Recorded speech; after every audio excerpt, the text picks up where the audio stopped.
Buenas noches, doctor Nabil. Buenas Pues, noches a todos los participantes de esta reunión ATON.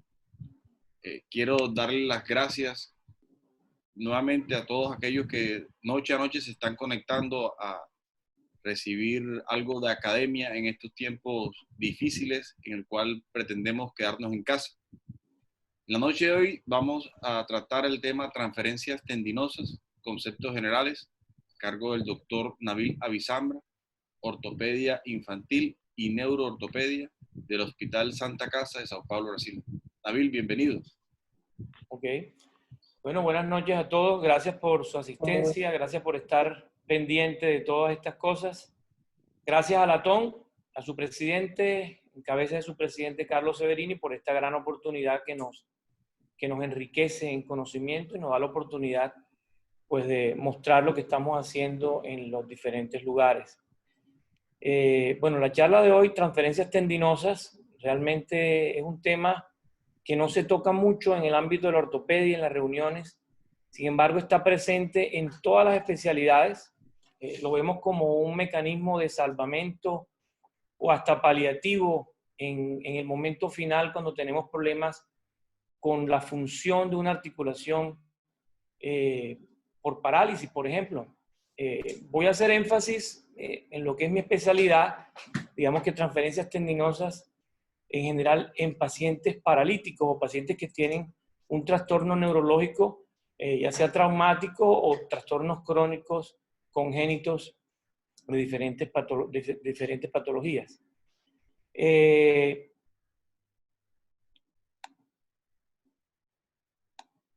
Lo primero, pues entender, algo que de pronto ya todos saben, qué es una transferencia tendinosa y cómo se presenta.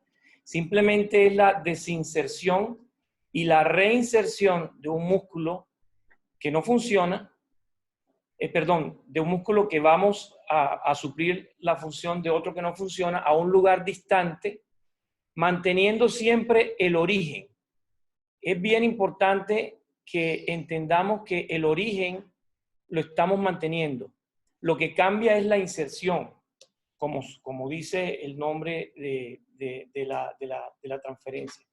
Entonces, se mantiene el origen y ese músculo que vamos a transferir va a asumir la función de ese músculo que está inactivo, ya sea por trauma o por cualquier tipo de enfermedad. Vamos a ver en el transcurso de la charla diferentes ejemplos o casos en donde tenemos la parálisis por diferentes etiologías.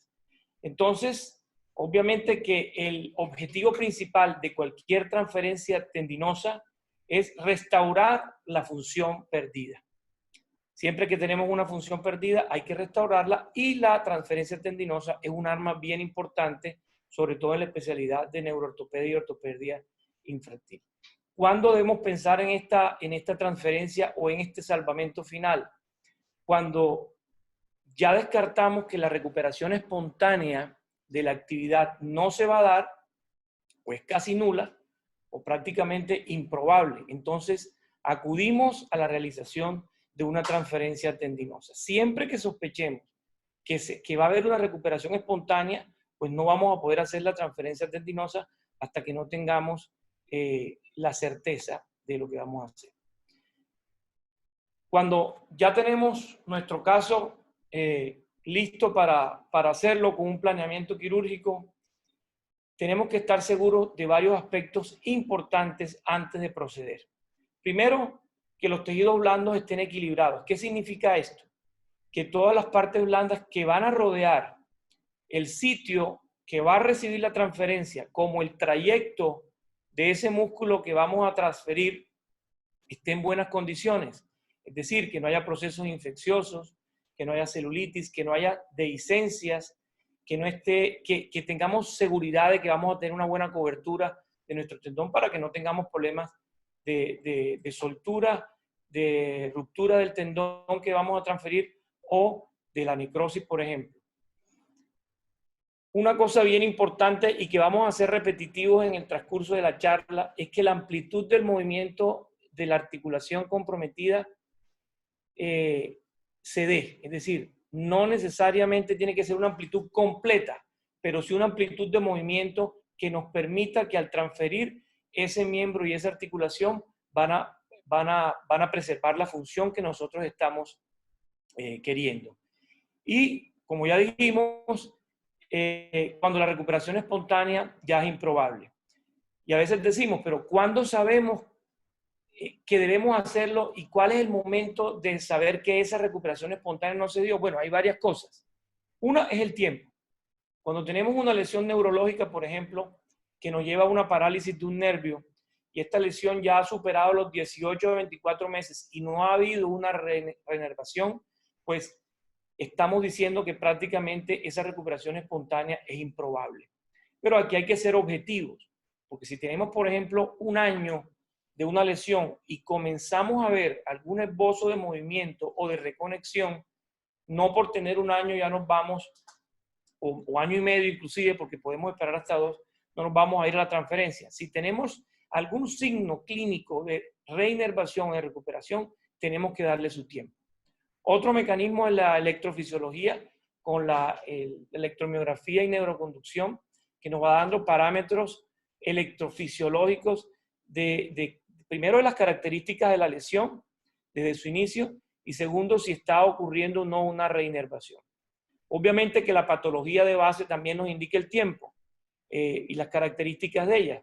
En patologías como crónicas como el mielomeningocele, por ejemplo, o en la parálisis cerebral, ya sabemos que son patologías desde el inicio en donde estamos listos a hacer una transferencia tendinosa en cualquier momento, porque no va a haber recuperación. Son enfermedades permanentes e irreversibles de las cuales podemos actuar. ¿Qué nos hace esperar aquí? Normalmente la edad del paciente. Dependiendo de la patología paralítica, tenemos estándares de edades ideales para poder hacer los procedimientos quirúrgicos, no solamente inclusive las transferencias, sino cualquier procedimiento quirúrgico, para que tengamos menor recidiva y mejores resultados. Obviamente que también conocer la técnica quirúrgica que vamos a emplear y conocer muy bien la anatomía de la parte en donde vamos a hacer el procedimiento quirúrgico. Y la anatomía es extremadamente importante porque va a ser fundamental para que el procedimiento sea exitoso. Tenemos que conocer la longitud de los músculos que están en la zona, inclusive el tamaño de los tendones, por quién son inervados, en fin. Y el conocimiento de la técnica quirúrgica es importante, pero aquí quiero ser claro que prima mucho la objetividad del cirujano. No hay que conocer la técnica, pero no ceñirnos estrictamente al libro, porque en este tipo de cirugías siempre el cirujano va a tener que hacer algunos cambios dentro de la cirugía, va a tener que adaptarse al paciente, va a tener que adaptarse a las condiciones y va a tener que muchas veces cambiar la técnica quirúrgica. Si somos muy psicorrígidos de no querer salirnos de la técnica quirúrgica, entonces podemos tener problemas en algún momento. Entonces, es importante tener ese tipo de cosas pendientes. Definitivamente la unidad motora que vamos a tratar aquí y que tenemos que tener en cuenta es el músculo y su tendón. Esa es la unidad motora. El músculo como el elemento motor principal que va a realizar la fuerza y que siempre debe mantener una tensión suficiente para que tenga la capacidad de contraerse después de realizada la transferencia. El músculo no puede quedar flácido porque su capacidad de fuerza se va a perder. Y el tendón únicamente es el elemento transmisor que va a dirigir la fuerza hacia el sitio de la inserción para poder producir la tracción del elemento óseo y producir también el movimiento que genera la función y la actividad. Tener en cuenta algunos conceptos entre fuerza muscular y trabajo mecánico del músculo. Siempre, y ojo, que la fuerza muscular de un músculo está dado por el diámetro longitudinal de la unión de sus fibras, es decir, el grosor. Un músculo, entre más grueso es, va a tener más fuerza, ¿correcto? Y un trabajo mecánico que se va a dar entre la longitud de sus fibras y el grosor. Siempre el diámetro del músculo va a ser proporcional a la fuerza, o mejor, la fuerza va a ser proporcional al diámetro. Y la capacidad de contraerse o la capacidad de contractura de ese músculo, de contracción, va a ser directamente proporcional a la longitud. Entonces, si unimos dos conceptos que son diámetro y longitud, vamos a tener la potencia muscular. No es lo mismo potencia que fuerza. La fuerza está dada únicamente por el grosor del músculo, pero la potencia une las capacidades de grosor o diámetro y longitud. Son conceptos bien importantes porque por eso es que tenemos que conocer la anatomía para saber qué tipo de músculo vamos a emplear y hacia dónde lo vamos a llevar. Entonces, vemos que el grosor del músculo, de la unión de todas sus fibras musculares, van a llevar a la fuerza. Y la longitud va a dar la capacidad de contraerse para juntos llevar a la potencia. Entonces, son variables que conjugadas van a ser diferentes. Por ejemplo, un músculo grueso pero corto, o un músculo muy largo, más delgado, se complementan. Entonces, todos esos factores los tenemos que tener en cuenta para las variables hacia el resultado de nuestra transferencia tendinosa. Entonces, las características en general, como ya lo dije, para el músculo que vamos a utilizar para la transferencia, principalmente su potencia, grosor más longitud, ¿correcto? O sea, fuerza más longitud. Y el trayecto. El trayecto es supremamente importante porque va desde el origen de ese músculo hasta donde lo vamos a llevar y depende también de la longitud del tendón. Es necesario saber el músculo que vamos a transferir para saber si nos va a llegar hasta donde queremos que nos llegue. Entramos a cirugía y cuando vamos a hacer la transferencia no vamos preparados y resulta que el músculo no nos llega hacia el lugar que queremos. Entonces tenemos que echar mano o de un injerto tendinoso o de plastias tendinosas para poder llegar al sitio. Esto no es muy recomendable porque podría ocasionar fibrosis, por ejemplo, o hasta necrosis que ocasionen que ese músculo no discurra adecuadamente y no pueda acortar sus fibras, acortar su longitud para producir la contractura que nosotros queremos. La dirección de la transferencia.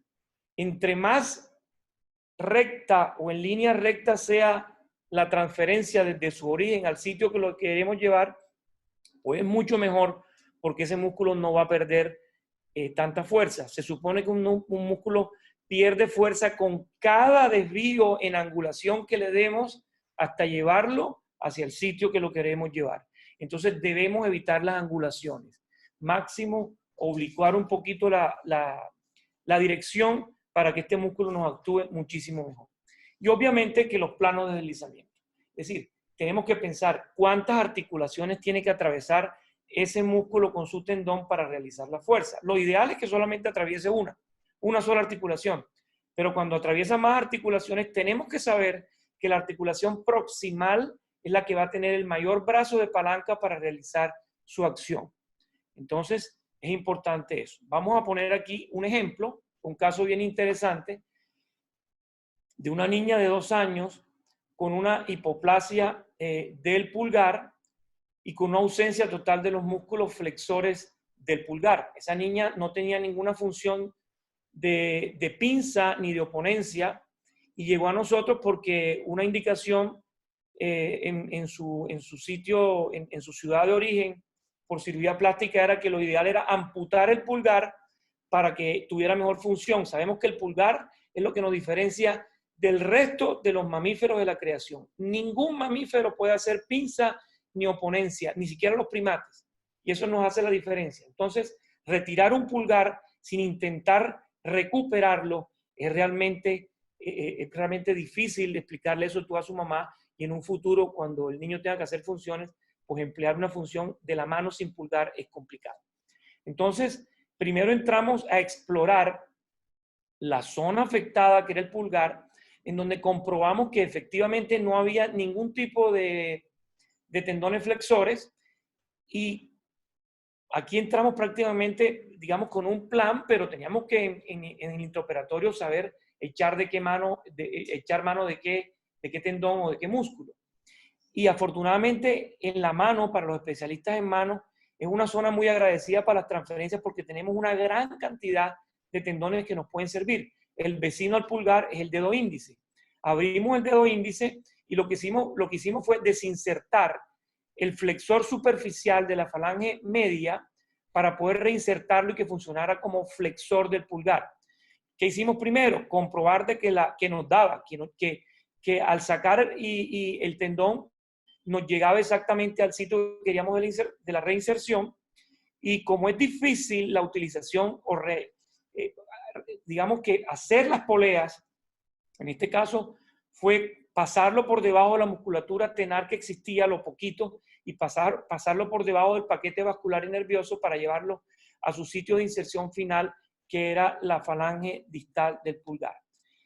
Inmediatamente acabada la cirugía, verán cómo la mano, inmediatamente su característica en posición de reposo ya cambia. Miren cómo ese pulgar se enfrenta un poco más, aunque por esa atrofia tan grande de toda la musculatura tenar, este pulgar se seguía comportando como un paralelo al índice, pero con la capacidad de hacer pinza y de hacer prensión para poder agarrar los objetos.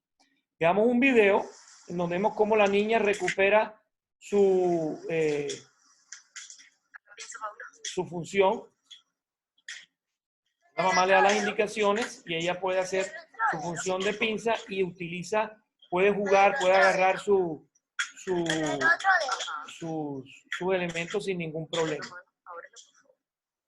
¿Qué nos interesa aquí? Que el movimiento se dé en la articulación entre el carpo y la base del primer metacarpiano, donde tenemos la mayor función que nos diferencia del resto de la creación, como les dije ahorita. Entonces, vemos cómo la función se preserva. Y el siguiente paso con esta niña, que todavía no lo hemos hecho, es lograr hacer una osteotomía del primer metacarpiano para girar el pulgar y enfrentarlo mucho más a los otros dedos y hacer que la oponencia y la pinza se haga de una mejor manera. Eso es un ejemplo para que veamos lo que es el trayecto del tendón y saber que hasta dónde lo vamos a llegar. Obviamente, como hablamos ahorita, tener en cuenta la fuerza y cómo debemos medirla. Y dentro de la fuerza, saber cuáles son las variaciones mecánicas que puede tener un músculo a la hora de tú desinsertarlo. Porque cuando tú le quitas al músculo, la inserción original sufre algunos cambios. Y lo primero que va a ocurrir es que ese músculo va a perder por lo menos un grado de fuerza. Y lo que debemos perseguir es que solamente pierda un grado de fuerza. Si pierde más de un grado de fuerza, vamos a tener problemas con la función final a la cual queremos restituir o restablecer, pero digamos que 1 o 2 grados de fuerza, pero en lo posible un solo grado de fuerza. Para eso repasemos la clasificación de Daniels para los grados de fuerza muscular, en donde 0 es la ausencia completa de contracción, no hay, es un músculo completamente paralizado. El grado 1 es una contracción visible o palpable, pero que no desarrolla movimiento activo, una fasciculación, por ejemplo, del músculo. El grado 2 es el movimiento activo, en donde no se vence ni la gravedad ni la resistencia. El grado 3, el movimiento activo vence la gravedad, pero no la resistencia. El grado 4 vence la gravedad y la resistencia, pero esa resistencia de una manera moderada. Ojalá tengamos la oportunidad de medir o comparar con el miembro contralateral y así poder estar seguros del grado de fuerza que tiene. El grado 5, la fuerza completamente normal, en donde se realiza un movimiento activo con una amplitud de movimiento completa de la articulación, en donde se vence la gravedad y la resistencia de manera normal. Entonces eso es bien importante porque dentro de las variaciones mecánicas, esta disminución de fuerza puede estar dada por la resistencia de partes blandas a la hora de transferir. Por lo tanto, tenemos que estar muy seguros de que el canal o el trayecto que vamos a cambiar tenga una liberación completa de partes blandas para que este músculo pueda discurrir con su tendón y no haya ningún problema de pérdidas adicionales de fuerza. Y definitivamente solo transferir músculos de grado 5. Eventualmente músculos de grado 4, y a esto nos vemos enfrentados los que hacemos en neuroortopedia o ortopedia infantil, porque estamos con pacientes paralíticos y tenemos que echar mano de lo que tenemos para mejorar la función, y a veces no encontramos músculos grado 5, pero sí músculos grado 4 que podemos hacer. Ya menos que eso no lo hagamos, porque no vamos a tener la función y va a haber un deterioro posiblemente aún mayor de la función al quitar un músculo que estaba realizando una acción en algún otro lugar. La espasticidad como elemento fundamental dentro de la evaluación de un músculo. Hay muchos autores que dicen músculo espástico no se transfiere. Digamos que hay razón en decir, en un paciente con parálisis cerebral, por ejemplo, que tenga una espasticidad del músculo, si nosotros quitamos el músculo espástico, con una gran capacidad de fuerza de contracción, como es el músculo espástico, y lo llevamos a otro lugar, podemos producir un desequilibrio importante que nos lleve a deformidades secundarias debido a la transferencia de un músculo espástico.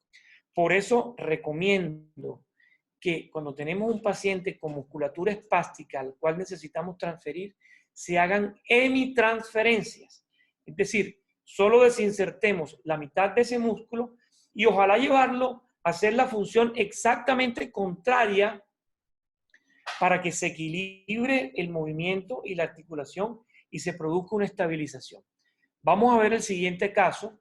Este es un niño con una deformidad paralítica en equinovaro bilateral, y quiero hacer claridad de que cuando tenemos pacientes con deformidades, como por ejemplo la deformidad en equinovaro, que es una de las más frecuentes en pacientes paralíticos, no entremos a operar y a corregir una deformidad en equinovaro de un paciente paralítico sin pensar en que tenemos que agregarle transferencias tendinosas a las liberaciones, porque vamos a tener recidivas. No podemos operar o entrar a operar a un niño con un pie equinovaro paralítico de la misma manera como se opera un pie equinovaro fisiológico, digamos que no tiene enfermedad neurológica, porque aquí solamente es liberar partes blandas, alargamiento de tendones y no hay problema. Pero en el niño paralítico, las deformidades corregidas únicamente sin entrar a transferir o a corregir algunas cosas en la unión musculotendinosa, vamos a tener un mal resultado. Entonces, veamos aquí, en este caso, vemos cómo el niño tiene una gran deformidad. Lástima que el video es un poco corto, pero retrocedamos un poco, vemos ese pie equinovaro, bastante importante, y decidimos hacer una hemitransferencia, obviamente comprobando de que esa articulación tenía movilidad pasiva, aunque fuese con la fuerza de las manos del cirujano, pero tenía que llegar y poder hacer una reducción de la deformidad para que sepamos que la transferencia nos va a servir. Entonces cogimos la mitad del tibial posterior, lo pasamos por detrás y lo reinsertamos en el peroneo corto. Es decir, parte del tibial continúa con su función de inversión y lo llevamos a evertir el pie hacia el peroneo corto para que compensemos el varo. Entonces, sumado a esto, hacemos el alargamiento de Aquiles con cualquier técnica que sea, dependiendo de la gravedad de la contractura, y le sumamos la hemitransferencia. Y vean, 10 meses después, la calidad de la marcha de este paciente. Se recupera prácticamente en su totalidad. Vemos a un niño sonriente, que le recuperamos su calidad de vida y la autoestima. Siempre que un niño tiene un problema de estos va a recibir matoneo y va a ser objeto de bullying en el colegio. La tranquilidad de un papá al ver que un niño recupera su capacidad física prácticamente imperceptible después de una operación de una hemitransferencia en un músculo espástico. Las hemitransferencias están indicadas en estos casos. Tenemos otro caso de una niña con una parálisis cerebral, tiene una hemiparesia izquierda. ¿Cuál es la causa? Ella tenía un astrocitoma parietal derecho, ocasionando una hemiparesia izquierda con una marcha en equinovaro. Veamos el siguiente ejemplo de marcha. Vemos cómo la niña apoya con el varo y hay que analizar muy bien porque podemos confundirnos, y creer que solamente hay un equino. Y aquí no solamente tenemos un equino, sino que tenemos, miren cómo apoya prácticamente con la parte lateral, ahí cae en varo. No solo es el equino, sino que cuando cae, cae en varo. Hicimos exactamente la misma cirugía, transferencia de la mitad del tibial posterior por detrás hacia el peroneo corto para estabilización y obtenemos una marcha bastante buena, donde vemos la hipotrofia, sabemos que tiene una hemiparesia izquierda, pero tenemos un pie plantígrado con impulso que nos va a permitir que esa niña tenga una calidad de vida excelente a futuro. Siendo repetitivos dentro de las transferencias tendinosas, por favor, y soy repetitivo porque el estado de las articulaciones es fundamental. No hacemos nada con que vayamos a transferir un músculo a una articulación rígida, no va a actuar. Entonces, cuando tenemos una lesión neurológica, por ejemplo, en un paciente, desde el inicio diagnosticamos esa lesión neurológica, el paciente tiene que comenzar fisioterapia pasiva para que haya movimiento pasivo y mantener los ligamentos en su longitud adecuada, las cápsulas articulares en sus longitudes adecuadas para que no haya retracciones y deformidades que nos impidan tener un resultado adecuado con una transferencia. Entonces, fisioterapia obligatoria desde el momento en que identificamos la lesión. No solamente para hacer la transferencia o pensando en la transferencia, sino inclusive pensando en que si el paciente se va a recuperar espontáneamente de su lesión, entonces va a poder, al recuperarse, recuperar su función también porque la articulación está íntegra. Y obviamente importante, la estabilidad de la articulación. No hacemos nada con transferir un tendón en una articulación muy inestable porque vamos a tener deformidades residuales que no nos van a dejar observar bien nuestra transferencia y la función no va a ser la más adecuada. Aquí traigo un ejemplo de un niño con mielomeningocele, con un pie talo, mírenlo cómo camina, con un pie talo o calcáneo, camina prácticamente con los talones, tiene una rotación interna de la tibia también y es un pie balanzante prácticamente. Traigo un ejemplo aquí de tenodesis como estabilización de la articulación. ¿Qué hacemos en este caso? Disecamos el tendón de Aquiles, hacemos su desprendimiento proximal para estabilización. En una de las técnicas lo que se hace es perforar la tibia como un túnel y se pasa el extremo proximal del tendón sobre ese túnel haciendo tensión para que el músculo quede tenso y haciendo tensión va a haber estabilidad de la articulación. No solamente vamos a obtener la estabilidad de la articulación, sino que dejamos el pie en equino para que el niño pueda tener impulso hacia adelante a la hora de tratar de apoyar con su pie en la punta. Ese pie tenso en equino lo va a llevar como un resorte hacia adelante y de esta manera queda la cirugía.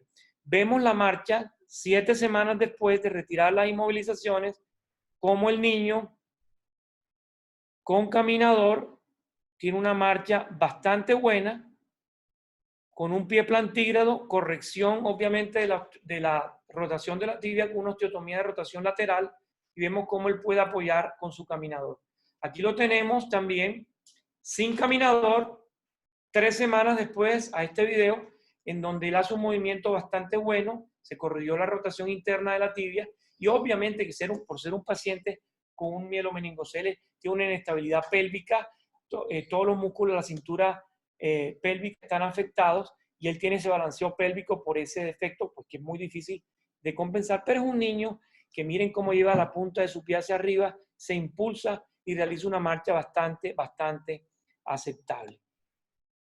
Vamos a verlo aquí sin zapatos con el objetivo de que vean la estabilidad del tobillo. Mírenlo que ese tobillo no se va ni en varo ni en valgo en ninguno de sus movimientos, produciendo una marcha bastante aceptable, plantígrada y con impulso hacia arriba.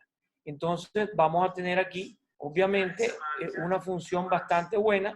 Este niño está subiendo y bajando escaleras espontáneamente que no lo hacía por esa capacidad que tiene de estabilización de su articulación. Inclusive el papá me ha mandado videos jugando fútbol con los compañeros y corriendo en el campo. Es bastante agradable ver esto porque recuperamos una calidad de vida tanto del niño como de sus padres. Entonces, ¿cómo preservamos esta movilidad y estabilidad de las articulaciones que he pregonado desde el principio y he dicho desde el principio? Esta estabilidad de las articulaciones de varias maneras. Primero, la fisioterapia, como ya lo dijimos, siempre, desde el inicio de la lesión, hasta que operemos al paciente y lo sigamos rehabilitando. Férulas antideformidad, ya sean nocturnas o de manera permanente, que eviten la contractura, ¿ok? Para que tengamos un mejor pronóstico. Estas férulas tienen que ser retiradas y hacer la terapia física recomendada para que el paciente mantenga su arco de movimiento y el pronóstico funcional de la transferencia mejor. Y ya, digamos que en la escala final de todo el proceso de la transferencia tendinosa, que va desde el desprendimiento del músculo, del plan quirúrgico, de buscar el músculo adecuado que vamos a transferir, de mirar el nivel de fuerza y potencia, de ver el trayecto que va a poder seguir en línea recta, como ya dijimos, es la fijación. Podemos hacer dos tipos de fijación.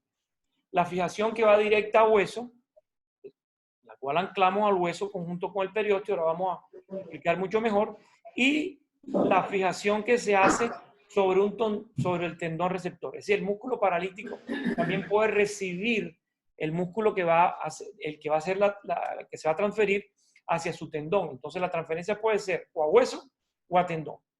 Entonces, lo ideal, vamos a poner un ejemplo con el tibial posterior. Miremos el tibial posterior, es un músculo que no es grueso, pero es muy largo, con una gran capacidad de contraerse. En este caso, lo vamos a transferir hacia el dorso del pie, lo desinsertamos, hacemos la reparación, puede ser con cualquier tipo de sutura, craco o lo que sea, para llevarlo hacia el dorso del pie. Entonces, tenemos que llevarlo lo más proximal posible para que al tirarlo hacia la parte anterior podamos tener un trayecto lo más recto posible o en línea recta posible para que no pierda tanta fuerza. Entonces, lo desprendemos de su inserción en el navicular, lo sacamos de su retináculo hacia acá y lo vamos a llevar por toda la parte interna subcutánea hacia el dorso del pie. ¿Qué tenemos que hacer? Abrir el periósteo, insertarlo. Afortunadamente hoy tenemos las anclas, por ejemplo, de cualquier tipo. Yo utilizo la de titanio, en donde la colocamos en el hueso y suturamos ese tendón sobre la cama que le hicimos en la apertura del periósteo, y tenemos que cerrar el periósteo para cubrir nuestro músculo transferido. Digamos que eso es ideal para que el resultado de adherencia sea muchísimo mejor. Si no queremos utilizar o no tenemos cómo utilizar las anclas, pues hacemos suturas intraóseas para tener el mismo efecto y poder hacer una fijación mucho más fuerte. Este paciente es un paciente que llegó a los 12 años al consultorio, había recibido, miren la hipotrofia del lado derecho, recibió una patada jugando fútbol al nivel de la rodilla con una lesión del peroneo común o ciático popliteo externo. Se mandó a rehabilitar y el paciente se perdió y regresó a los 3 años a consulta ya con 15 años. Obviamente a los 3 años sin haberse recuperado, no le prestaron atención. Ya yo le había hablado de la posibilidad de la transferencia, pero ya con 3 años ni siquiera tenemos que hacer una electromiografía porque sabemos que con 3 años no va a haber ninguna recuperación. Entonces miremos una marcha en este paje donde el pie está caído, una marcha con un gran gasto energético donde el paciente tiene que flexionar mucho la rodilla y la cadera. Miren el imbalance pélvico o el desbalance pélvico que tiene que hacer para poder cumplir con la marcha adecuada de soltar el pie o la punta del pie del piso. Aquí tenemos 7 semanas después de retirada la inmovilización, vemos cómo el paciente ya logra levantar la punta del pie al transferir el tibial posterior al dorso. Miren cómo la pantorrilla, ya con el tiempo que lleva, se ha recuperado de su hipotrofia y vemos cómo la pelvis tiene muy leve balance. Y poco a poco, en la medida que el paciente vaya progresando en tiempo, ese imbalance pélvico desaparece. Traje este video, además, el otro video aquí, para que veamos cómo con zapatos prácticamente no se nota el defecto. El paciente levanta muy bien la punta del pie y aquí con el imbalance pélvico prácticamente desaparecido. Esto es un paciente que recuperó su vida completamente, su calidad de vida, su capacidad, y ya juega fútbol y todo lo demás, porque su transferencia funciona bastante bien. Vemos aquí, funcionalmente, visto por arriba, cómo él ya puede levantar la punta del pie y visto por el lado con sus cicatrices de la cirugía. Y vemos aquí importante el trayecto del tendón. Miren el tibial posterior que lo sacamos de aquí y lo pasamos en línea recta con una pequeña curvatura porque es imposible. Vemos cómo se inserta, pero vemos que tiene un muy buen trayecto. Lo mismo aquí.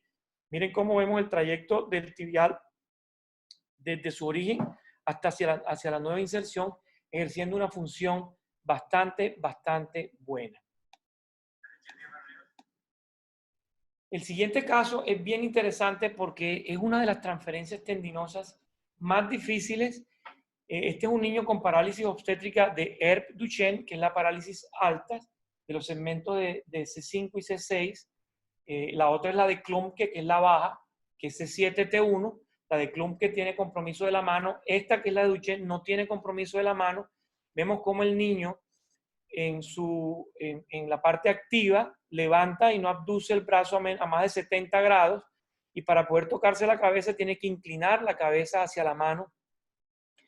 Veamos un video cómo hace un gran esfuerzo para levantar el brazo, pero él se viene cayendo, se cae hasta bajar de los 90 grados. Miren cómo inclina el tronco y casi todo el movimiento lo hace con la escápula torácica.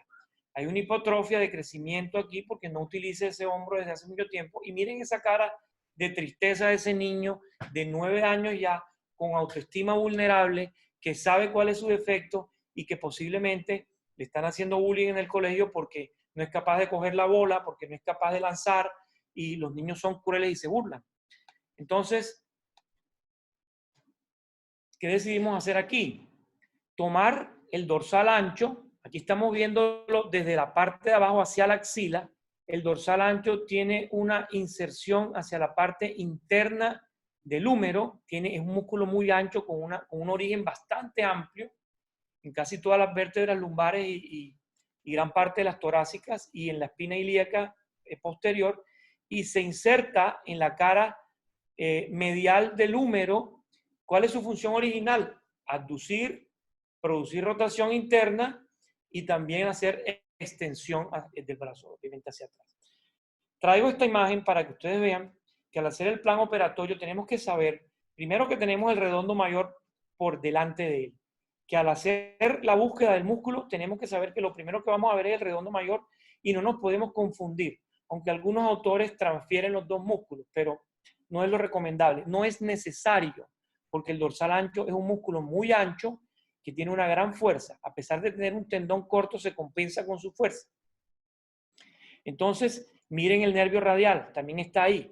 Entonces, para desinsertarlo es bien complicado porque hay que irse desde la parte posterior, irnos hacia adelante, desde adelante hacia la parte posterior cuando lo encontremos, e irlo despegando con un elevador de periósteo, y por eso no tenemos tendones muy largos aquí. Perdemos gran parte del tendón porque está muy anterior en el húmero. Hacemos una incisión que se continúa desde la axila hacia arriba, con el paciente en decúbito lateral, en este sentido. Vamos buscando, desinsertamos el dorsal ancho de su inserción en el húmero, comprobamos que sea él. Tenemos que tener muchísimo cuidado con el nervio radial, y para que nos llegue hacia donde queremos que nos llegue, que aquí está la cabeza del húmero, lo tenemos que pasar primero por debajo del redondo mayor y por debajo de todo el deltoides en la parte posterior, para luego reinsertarlo sobre el tendón del supraespinoso. Desde acá lo soltamos de aquí, lo llevamos desde abajo hacia arriba y reinsertarlo en el tendón del supraespinoso para que cumpla la acción de abducción y movimiento del hombro, digámoslo así, para que el niño tenga mejor función. Aquí la hija del doctor Severino nos está saludando. Hola, nena. Bueno, es importante ir preparados en esta cirugía con una férula que nos mantenga la posición adecuada de abducción de 90 grados y la rotación lateral que necesitamos para que no se rompa, digamos, la sutura y perdamos la cirugía. Ir a hacer un yeso en esta cirugía, después de que hicimos esa tremenda cirugía, sentar al paciente anestesiado. Los primeros pacientes lo hicimos con yeso, pero ya, pues hoy el paciente va con su férula preparada, de manera que cuando termine la cirugía se la colocamos y el paciente está unas 6 semanas con esa férula. En este video, en donde el paciente tiene a favor que está acostado, es decir, la gravedad no le afecta tanto, es el momento del retiro inmediato de la férula y de los puntos. Y mire acostado sobre la camilla cómo funciona de bien la flexión y cómo lleva el hombro hacia atrás sin mayores problemas.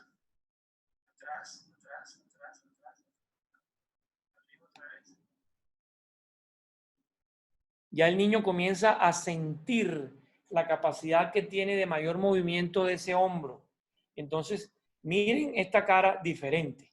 Miren la cara diferente de este joven y miren que ya, aunque es el momento inmediato del retiro de la férula, ya él puede levantar el brazo sin hacer ese esfuerzo tan grande de utilizar otros grupos musculares.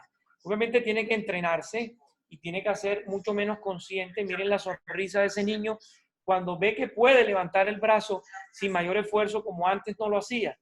Eso es una belleza que no tiene precio porque ese niño va a tener una calidad de vida muchísimo más adecuada y vamos a poder restablecerle sus funciones. Este video me lo mandó la mamá de su casa, ya con 3 meses de operado, y vemos cómo el niño hace un movimiento muy tranquilo para la elevación, muy por encima de los 110 grados. Obviamente todavía utiliza un poco la escápula torácica, pero ya ni siquiera tiene, miren cómo él puede hacer su movimiento sin problema y todavía no ha terminado de rehabilitarse. Esto va a mejorar aún más. Y veamos aquí cómo el niño con una pesa de 200 gramos puede utilizar con fuerza el hombro en todas las direcciones, facilitando su función. Lo lleva hacia adelante, hacia atrás, en abducción, con un resultado espectacular de una transferencia. No le tengamos miedo a la transferencia que nos da unos excelentes resultados.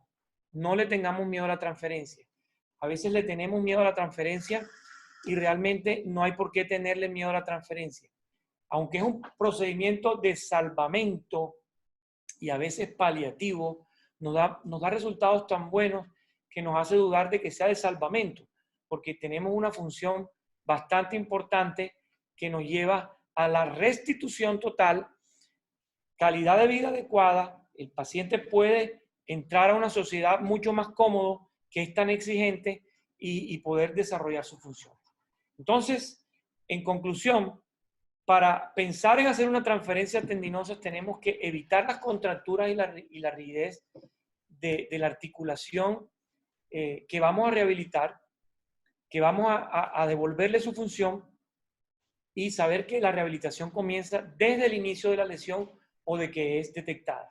Segundo, que el músculo escogido para la transferencia sea lo suficientemente fuerte. Ojalá siempre sea fuerza grado 5, pero excepcionalmente grado 4. Menos que eso, no. Es importante. En lo posible, que solo cruce una articulación para que sea más efectivo, que sea lo más recto posible el trayecto que lleva, porque recuerden nuevamente que cada angulación que realiza puede perder 1 grado de fuerza por cada angulación que realiza en su trayecto. Que haya un adecuado equilibrio de los tejidos blandos circundantes y que la articulación que se va a restablecer su función tenga una estabilidad adecuada. Eso en resumen, digamos que es un tema muy amplio. Las transferencias tendinosas se utilizan para muchísimas cosas. Yo hice énfasis en el paciente paralítico, pero en lesiones masivas del manguito rotador se utilizan, es decir, las lesiones de la mano, los cirujanos de mano las utilizan mucho. En cualquier situación, todas las especialidades tenemos cómo realizar una transferencia tendinosa como un mecanismo que tenemos ahí y que muchas veces no pensamos. No es tan difícil. Sí se pueden hacer y ofrecen muy buenos resultados. Gracias a todos por aguantarme casi 50 minutos. Espero que haya sido realmente provechosa. Y bueno, estamos atentos a cualquier pregunta que quieran hacer. Le doy la palabra al moderador, el doctor Severini. Bueno, muchas gracias, Nabil, nuevamente por tan excelente charla. Tenemos algunas personas del público que quieren participar y voy a ir dando la palabra poco a poco. Dado que tenemos en los participantes, he leído, tenemos varios que son ortopedistas de infantil, sería muy buena su participación. Como primera pregunta, le damos paso al doctor Bernardo Cobo, quien va a realizar una pregunta. Adelante, doctor Cobo.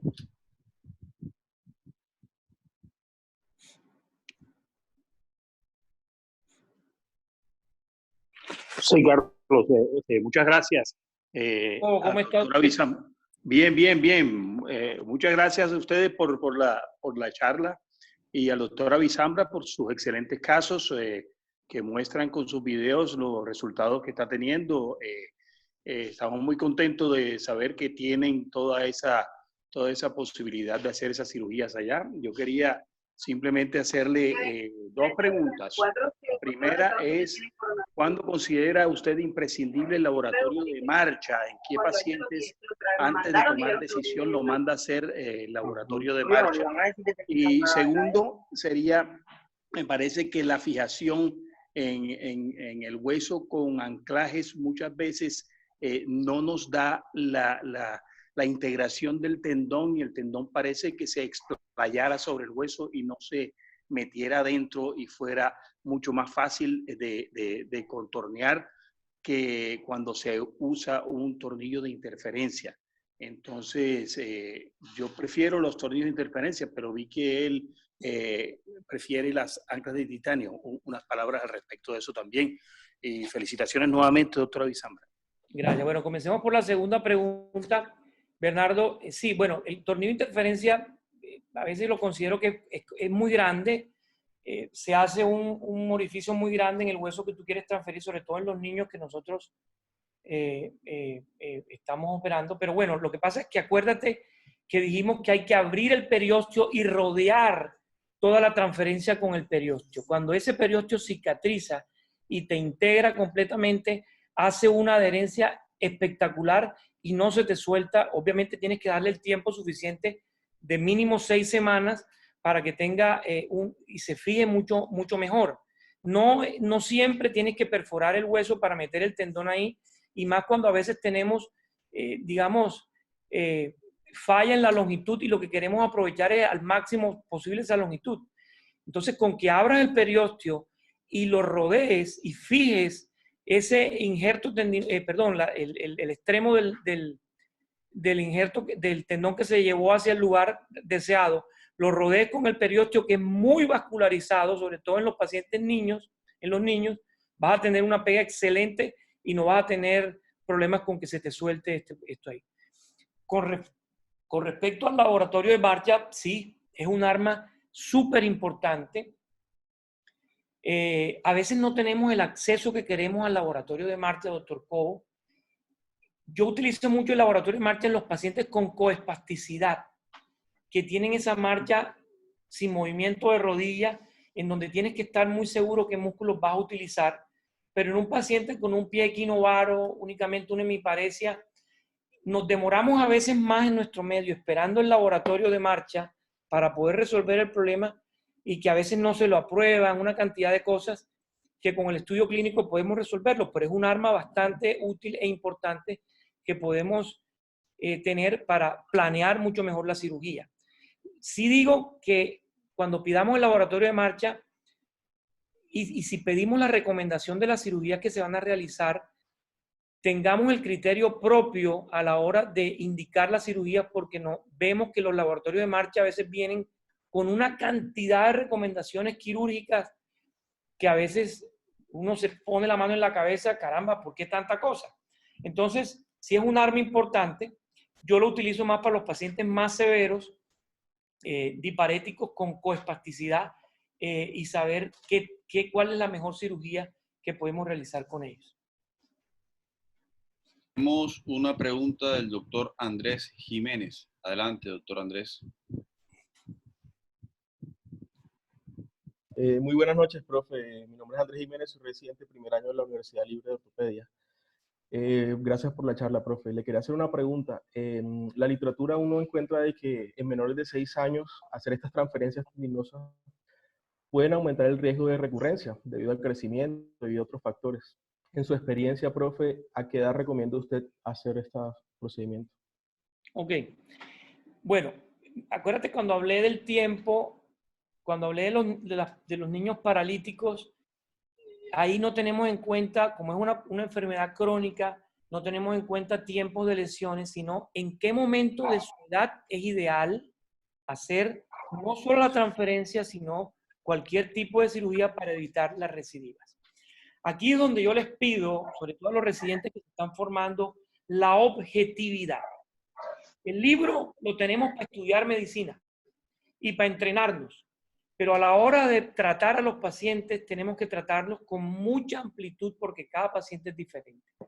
Lo ideal de un paciente paralítico es operarlo después de los 5 o 6 años de edad precisamente porque con el crecimiento óseo es prácticamente normal, no igual al crecimiento muscular y se presentan retracciones que te pueden llevar a las contracturas adicionales.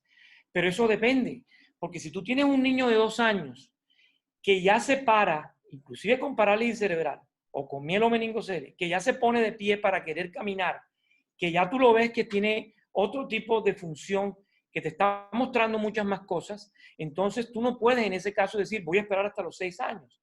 Tú tienes que operar a ese paciente, restablecer su función y explicarle a los papás que si es necesario reintervenirlo para potencializar la cirugía que hiciste, lo tienes que hacer. Pero no es una cosa tan estricta, y fue lo que me referí con la objetividad del médico, sobre todo el cirujano, de escoger el tipo de cirugía y de escoger el momento que lo va a hacer y salirse un poquito de esa rigidez que te dice el libro. Lo ideal es operar por encima de los 6 años en un paciente paralítico, ¿correcto?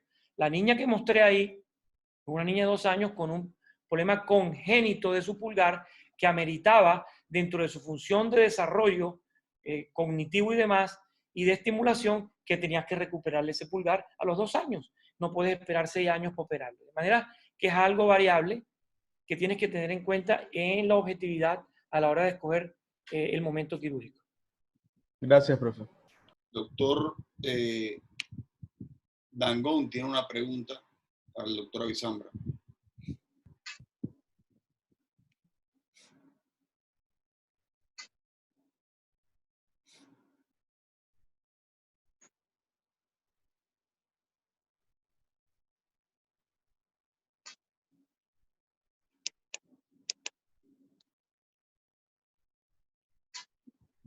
Doctor Jaime, continúe usted con la pregunta, por favor. ¿Cómo estás? ¿Cómo está el grupo? Saludos. Me imagino que es Jaime Mauri, porque también está Jaime González conectado, creo, ¿no? Doctor Sí, Mauri, ya le conocí la voz. ya con la voz lo reconocimos, doctor. Mucho gusto saludarlo. Felicito a Nabil por tan excelente presentación. Ya tenía conocimiento de los excelentes resultados que estaba teniendo en su práctica. Quería pues hacerle dos preguntas, para ver cómo maneja él estos casos. Yo vi el caso del pie calcáneo en el cual hizo él un retencionamiento del tendón de Aquiles para propiciar un equinismo en el pie y favorecer un apoyo más plantígrado del paciente. Quería saber si le asocia esto a algún procedimiento en la parte anterior a manera de equilibrar el balance, especialmente a nivel del tendón del tibial anterior. No vi exactamente si a este paciente le hizo algún tratamiento a ese nivel. Lo Sí. otro es lo siguiente, pues sabemos que la otra pregunta es, sabemos que los pacientes con parálisis obstétrica son pacientes complejos, demandantes, y sabemos que hay mucha frustración porque afortunadamente el doctor está teniendo muy buenos resultados, pero hablar de cirugía de salvamento, sabemos que estamos manejando secuelas y que a veces los resultados no son los mejores, ni siquiera en las mejores manos. Pero ¿cuál es el protocolo que él sigue en el manejo integral de estas deformidades, sabiendo que ellos tienen pacientes, problemas en el hombro, problemas en el codo, problemas en el antebrazo, en la mano? pues el protocolo normal manda hacer primero el tratamiento a nivel del hombro, seguir bajando hasta llegar a la mano cuando el niño tiene una mayor edad, que colabora mejor con la terapia. Esa sería más o menos la pregunta, cuál sería la secuencia que él maneja y qué opina del uso de las toxinas botulínicas en estos pacientes para manejar la copasticidad a nivel de la parálisis obstétrica. Muchas gracias por la oportunidad. Ok, Jaime, sí, realmente ese paciente también se le hizo un alargamiento de la musculatura del tibial posterior y de los extensores de los dedos que los tenía rígidos, espásticos, se hizo un alargamiento. No lo mencioné, no sé si se alcanzaba a ver la cicatriz anterior, pero sí, el complemento anterior es necesario para lograr el equilibrio total de ese pie y lo podamos tener plantígrado, lógicamente. Con respecto a tu otra pregunta, bueno, aquí tenemos que identificar qué tipo de parálisis obstétrica, si es la alta de ER, como en este caso del niño, en donde no hay compromiso de la mano, o es la de Klomke. En este caso, la articulación más incapacitante es el hombro, porque la mano la utiliza y realmente en el codo el problema es tener una contractura leve en flexión. Normalmente los niños no tienen una contractura tan severa en flexión y con esa contractura en flexión que presenta el paciente puede utilizarla adecuadamente. Siempre comenzamos de proximal hacia distal porque en este caso el hombro es la articulación que más incapacita, ya que el paciente ni siquiera se puede llevar la mano a la cabeza, a los ojos, a la boca para llevarse la comida a la boca. Entonces comenzamos por el hombro, desde luego. Si tenemos una parálisis baja de Klumke, comenzamos por el hombro y también tengo un caso, porque la parálisis baja de Klumke es más rara, en donde también tuvimos que hacer transferencias a nivel de la mano para que el niño pudiera hacer la extensión de los dedos y la apertura del pulgar para después poder hacer su pinza como forma refleja. Pero primero el hombro y después hacia abajo. Normalmente solamente tenemos que intervenir hombro porque con la intervención del hombro logramos recuperar y el mayor número de pacientes tienen parálisis obstétrica alta. No tengo experiencia absoluta en utilizar la toxina botulínica en pacientes con parálisis obstétrica. No sé, no te sabría responder esa pregunta porque no tengo ninguna experiencia. De hecho, a mí la toxina botulínica no me gusta mucho, ni siquiera en el paciente paralítico de otro tipo de etiologías, porque es muy recidivante, toca estar haciendo muchos episodios y al final el paciente termina en cirugía de alargamiento, de transferencia tendinosa, perdón. Entonces no utilizo ni siquiera la toxina botulínica en los pacientes paralíticos y no tengo ninguna experiencia en utilizar toxina botulínica en los pacientes con parálisis obstétrica, Jaime. Gracias. Ok, gracias, Miguel. Gracias, Jaime, por participar. Tenemos al doctor Carreño, ortopedista pediatra, está pidiendo una oportunidad para comentarte algo, Nabil. Y vamos a dos preguntas más y terminamos. Buenas noches, Nabil. ¿Cómo estás? Excelente presentación. Mira, era una preguntita y de pronto una aclaración para el doctor Andrés, que te preguntó sobre la transferencia, que de pronto hacía algo recidivante. Y era que, por lo menos en los que no son pacientes con parálisis cerebral, la transferencia más común que se hace es en el pie equinovaro, ¿sí? Que es la transferencia del tibial anterior. Y sabemos que la transferencia del tibial anterior se tendría que hacer por debajo de los 6 años y siempre en una aducción dinámica. Como tú dijiste, tiene que tener la movilidad articular, ¿sí? Entonces, de pronto como para complementar lo que tú le dijiste, Perfecto. a veces pasa que la transferencia del tibial anterior de un pie con aducción pasa a un pie plano, ¿sí? Y eso pasa generalmente porque al evaluar el tibial anterior, este tibial anterior es demasiado fuerte y transforma a otra deformidad. Si después de los 6 años, en la literatura dice que no hay efecto, digamos, que modifique esa aducción, entonces generalmente es porque la aducción se vuelve algo más rígido que dinámico. Y la pregunta que te iba a hacer era, ¿por qué has preferido transferir el tibial posterior por anterior y no por posterior, como era la técnica inicial? Ok, sí, mucha gente, en mi escuela lo hacíamos por la parte anterior porque por la parte posterior te hace un ángulo muchísimo mayor. El tibial anterior está más hacia la parte medial, cuando lo transfieres por delante mantiene una línea recta, digamos, el trayecto del tendón desde su origen hacia la inserción nueva es prácticamente una línea recta. En nuestra experiencia, que era al pasarlo por la parte posterior, digámoslo así, el ángulo que hacía era muchísimo mayor y eso te limitaba muchísimo más la fuerza de extensión del pie hacia arriba. Pero es válido, es una técnica que está descrita, por eso digo que es válido hacer cambios. Inclusive ahora que dijiste, cuando el tendón tiene mucha fuerza, como en las espasticidades, preferimos hacer las hemitransferencias y dejar parte de la inserción en su función original. Voy a opinar en este punto.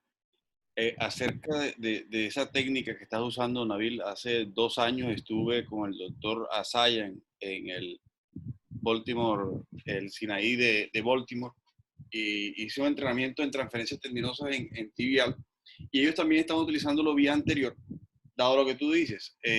Tratan de, primero que todo, no hacer la transferencia tan baja, sino hacerlo un poco más arriba de lo convencional, para el momento de hacer el paso, el ángulo no sea tan agudo y no crear un efecto de cuerda de arco con la piel.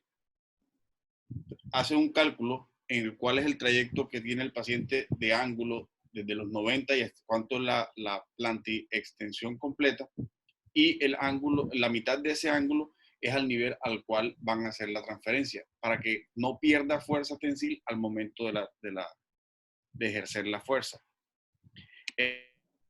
Correcto. A nuestro amigo el doctor Salazar, que quiere hacerte una pregunta. Muy buenas noches para todos. Nabil, felicidades. Me pareció muy interesante todas las cosas que estás haciendo. Bueno, ya inclusive hemos operado a algunos de estos pacientes en forma entre los dos.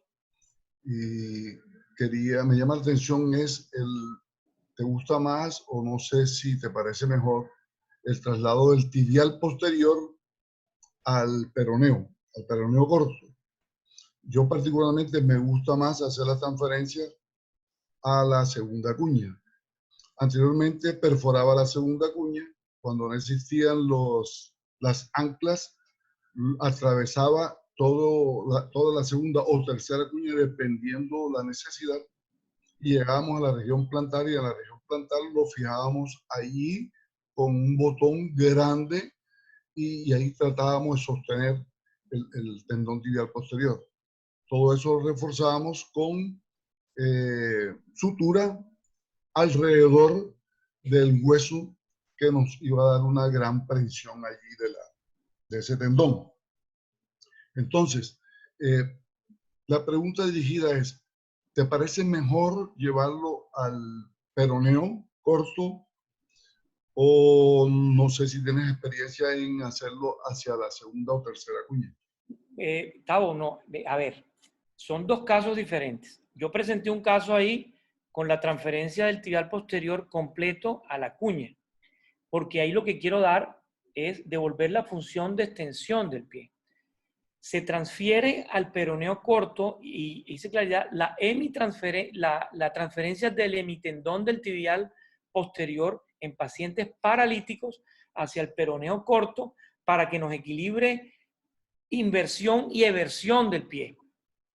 O sea, no es que yo prefiera hacerlo al peroneo corto. Al peroneo corto se hace cuando yo lo que quiero es recuperar el varo en el paciente paralítico y evertir el pie, y eso lo hace el peroneo corto. Entonces, dejo la mitad de la inserción en el escafoide, y la otra mitad se la paso al peroneo corto para que equilibre las cargas de inversión y eversión y el pie esté plantígrado y sin varos.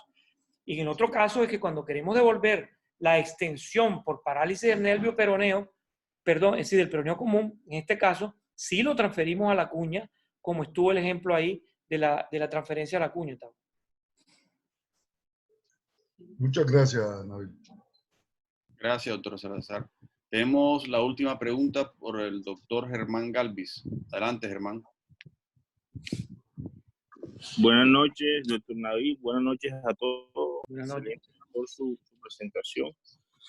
Doc, quería preguntarle si hay alguna edad límite en la cual pues haga las transferencias para las parálisis de Duchenne específicamente. Bueno, digamos que no hay una edad límite. Lo que tú tienes que mantener es, mientras la articulación esté con buena movilidad, tú puedes hacer la transferencia. Pero lo ideal es que nosotros la hagamos entre los 8 años, entre los 8 y los 12 años de edad. Ya después de ese tiempo y de que ha pasado tanto tiempo, ya tú no vas a encontrar el resultado adecuado precisamente porque con todo ese tiempo, por mucho que tú quieras hacer fisioterapia con ese paciente con parálisis de ERP, ya vas a tener una limitación del movimiento pasivo bastante importante que no vas a tener el resultado deseado con las transferencias. Por eso el límite, digamos, es hasta los 11 o 12 años para que tú tengas un mejor resultado, y la idea ideal es hacerlo a partir de los 8 años de edad, cuando ya el paciente ha tenido toda esa cantidad de tiempo dentro de su proceso para obtener un adecuado movimiento de la articulación y que la transferencia sea exitosa. Entonces, límite para ERP, más o menos entre 11 y 12 años. Bueno, cuando uno está en una fiesta y la está pasando chévere, el tiempo se va volando. Pero antes de irnos, nuestro expresidente, el doctor Ariel González, nos quiere dar una opinión y una pregunta. Doctor Ariel, adelante. Muchas gracias, doctor Severini. Nabil, excelentes exposiciones.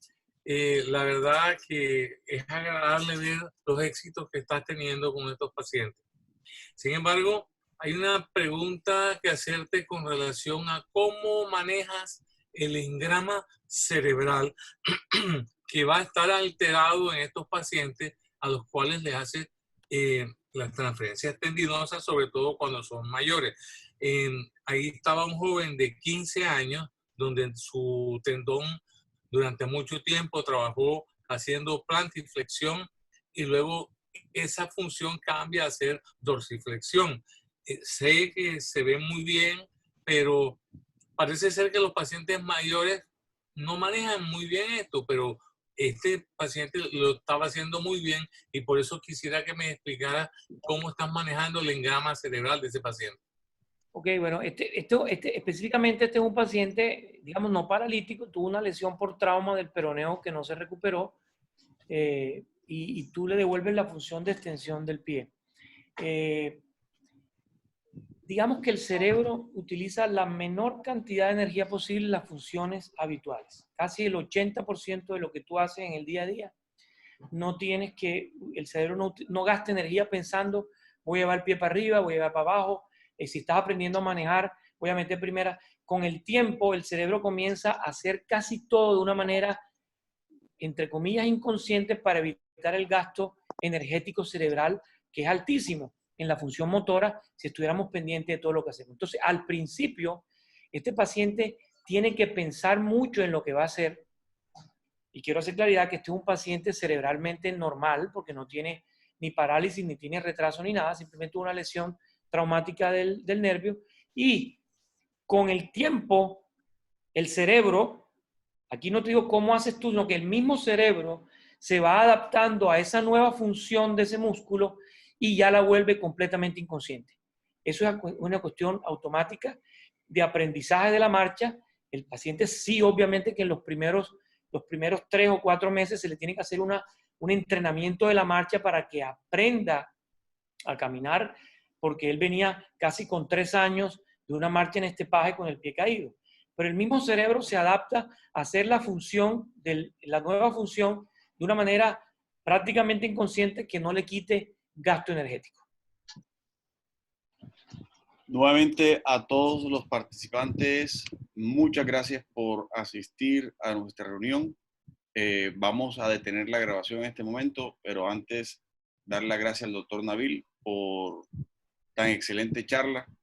Una charla, una fiesta pequeña, pero bien buena, profe.